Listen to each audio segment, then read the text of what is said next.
familles ont changé. Ouais, tu sais, un parent fatigué, c'est un parent fatigué. 20 ans avant ou 20 ans après. Moi, je pense que les besoins des familles sont toujours là parce que les enfants, c'est très exigeant, puis il n'y a plus la famille élargie.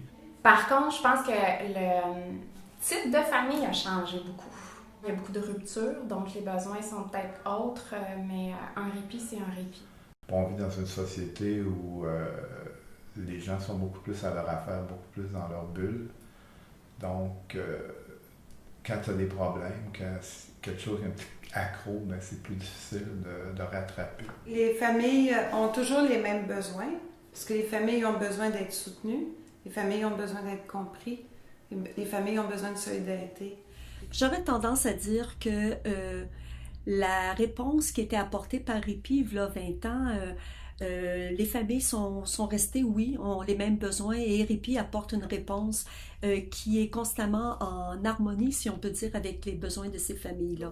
20 ans plus tard, on se retrouve avec à peu près les mêmes problèmes.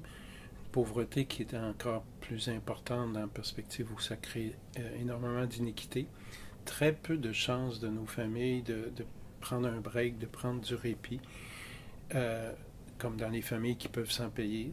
Donc, des stresseurs qui continuent, qui augmentent, qui s'accumulent et qui font en sorte que les familles en survie ont de la difficulté à gérer la famille, les enfants, l'alimentation, le logement, etc. Donc, le besoin de répit est plus fort que jamais. Comme plusieurs intervenants qui sont engagés dans le quartier, je dirais que j'en suis à la 2e génération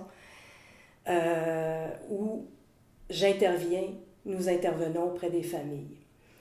Alors, ce qu'il faut retenir, c'est que si nous continuons à travailler auprès des familles vulnérables, c'est que les éléments de vulnérabilité perdurent.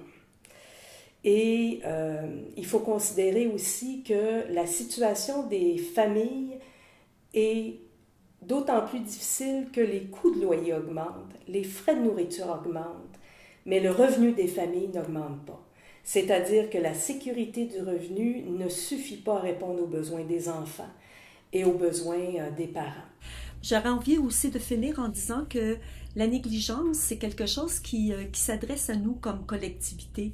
C'est pas la question seulement que d'un parent négligent, c'est aussi comment nous, collectivement, on arrive à apporter du soutien à ces familles-là, d'autant qu'on connaît bien les facteurs de protection et qu'il faut éviter, dans le fond, de chercher des coupables. Vaut mieux plutôt chercher les causes et bien les adresser avec des services comme qui sont offerts par Répit Providence. La raison d'être d'un organisme comme Répit Providence a toute sa place encore en 2015 et pour les années à venir, je l'espère.